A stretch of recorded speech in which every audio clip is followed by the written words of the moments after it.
And Mavropanos, the former Arsenal man, wheeling away in delight. A crucial point, of course, for West Ham United in their fight to stay in the league. But a couple of hours earlier, maybe even an hour earlier than that, David Raya was making a crucial save for Arsenal, Jamie. I mean, it's fantastic. Listen, we think Arsenal are going to go on and win the league. He's been one of the biggest reasons why, not just this season, but the actual signing and changing him for Ramsdale. But that save at 0-0, that's the vital part.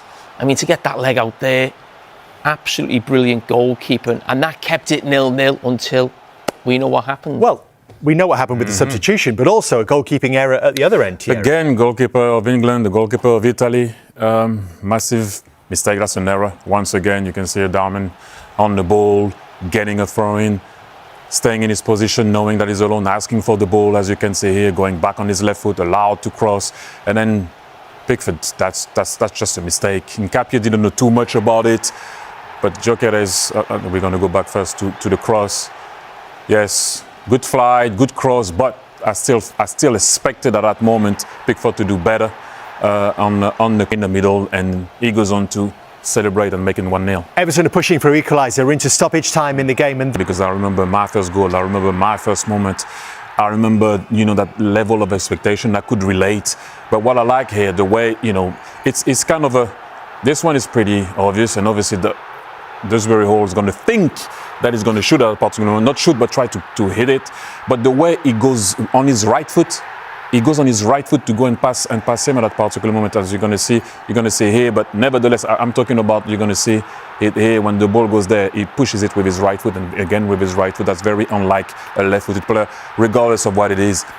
Even if you're not an Arsenal fan, at that particular moment, I think that everyone could relate, and we're happy for him, and maybe put the Arsenal a thing on the side. He gave me goosebumps, I'll be honest. The youngest ever Premier League scorer at 16 years and 73 days. He might have been back at school today, 16 years and 75 days.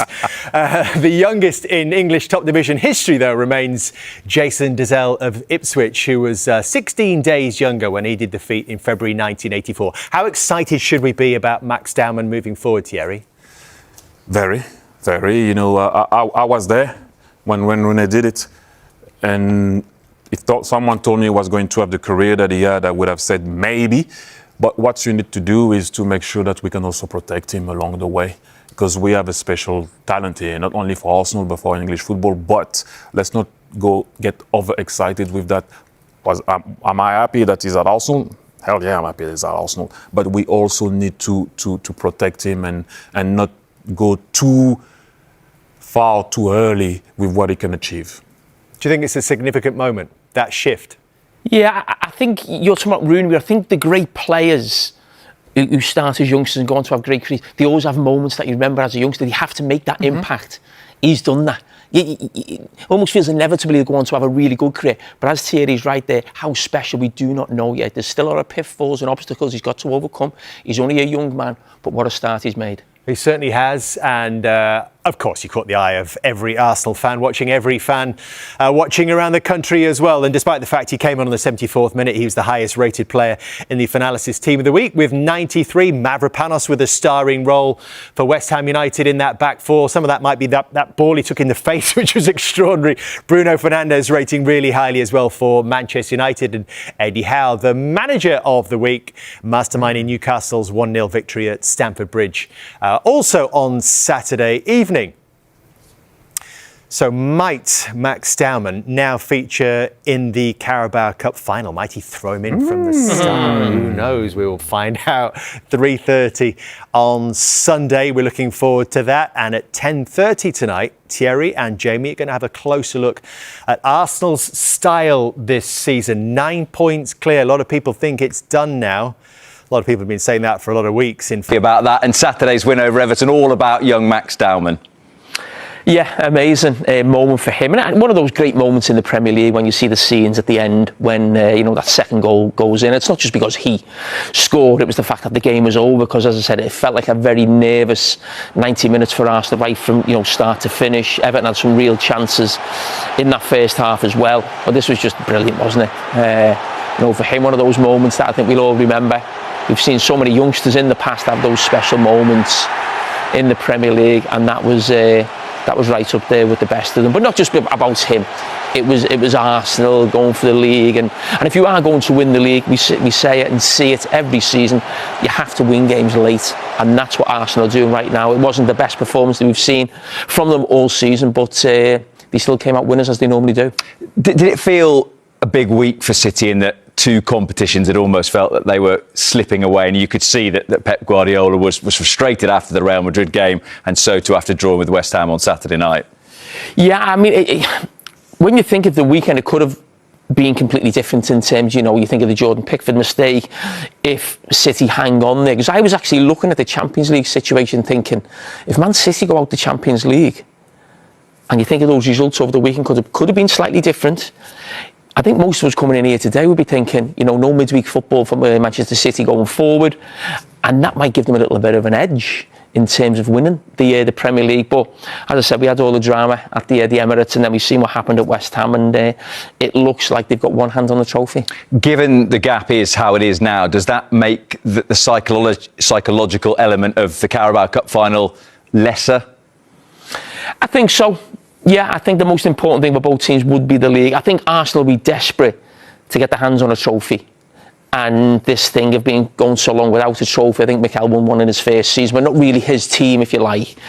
And I think they'll want to put that to bed, that this team who always finish second, never quite get over the line. And we think they will in the Premier League, but that's probably a couple of months away in May.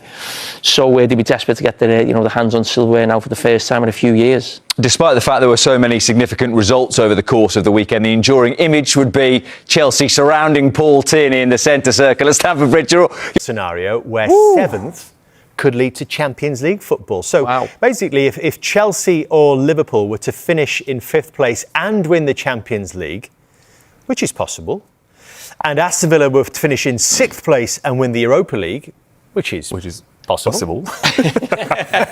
Then the team who finished seventh would be qualifying for the Champions League. I mean, that would be extraordinary, Jamie, wouldn't it? It would be amazing. I thought we'd maybe got our maximum when you think of this season in terms of 6 teams, but that would be absolutely amazing for the Premier League. But not just the Premier League. Imagine Brentford in the Champions League. I mean, they've been on some journey. As I said, the club has run fantastically well, but that would be the icing on the cake.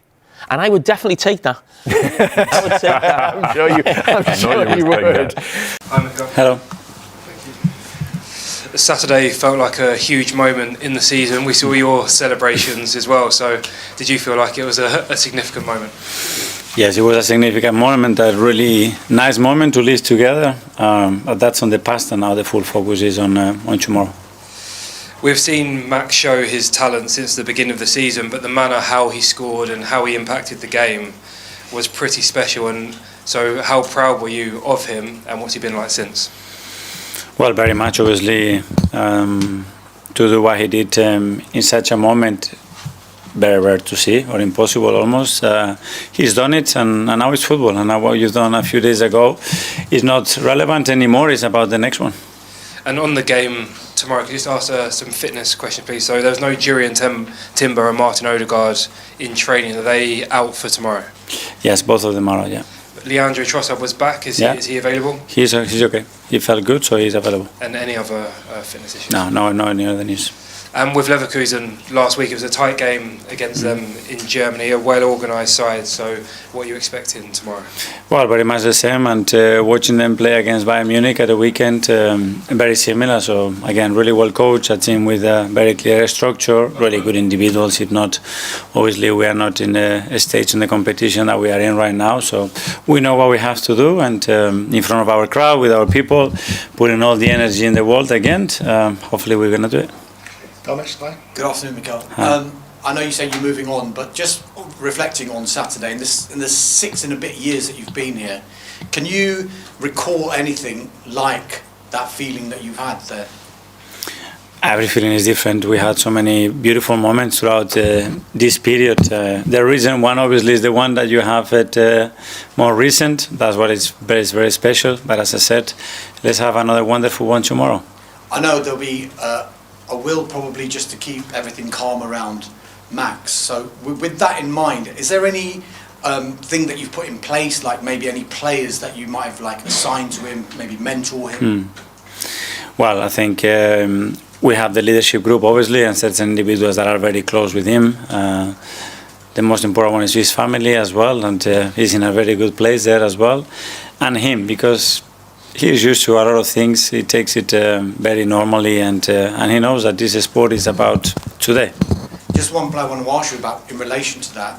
Your captain is Martin Odegaard, but he's also been a player who came through at a very, very young age as well. How important could he be to Max? Yeah, all the experiences that the players have and they can share and explain, it's very useful, because probably he's going through things that some of us in the past we've been at his age, not many, but Martin is a really good example.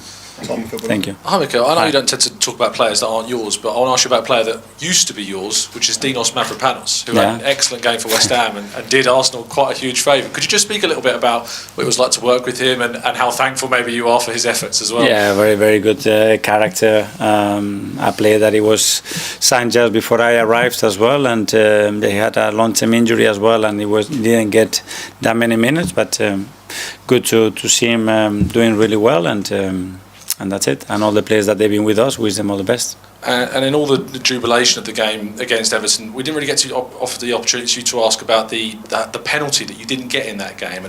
And there's been a lot of talk and noise around it afterwards. Kai Havertz appeared to get clipped in it, and it was reviewed very quickly. What were your thoughts on that decision? Yeah, watching it back when we watched it live, very disappointed that we didn't get a penalty, because it was very clear. In most other games, there'd be a lot more made about your block against Everton. Is that the best of your career, and have you ever done anything like that before? Yeah, I think so far, yeah, it is the best one, and also I think it was so important for the result and for the team. So I'm really happy about this. The reason we haven't been speaking about it too much is because the manner of the win at the weekend, some big moments, big goals. Max, of course, did it feel huge for you as well, being on the pitch? Yeah, I think atmosphere as well was unbelievable, and yeah, as I said before, it was a crucial match, and so happy for the team that we won, and we keep going on this. Hi there, Ricardo. Yeah. Can you just give us an insight a little bit into Max, what kind of person he is, and like when we're watching him, we're pretty amazed. What is it like for the players when they watch him? Yeah, obviously the first time that you see him on the pitch, you're like quite curious about him, because you think he's so young, but at the same time he's so mature, you know, on the pitch, and still yes, he can improve many things, but is a talent. I mean, you can see, but at the same time I think we have to leave him like quiet and don't speak about him too much, because he has everything. So with that in mind, I mean, all the players clearly love him. Yeah.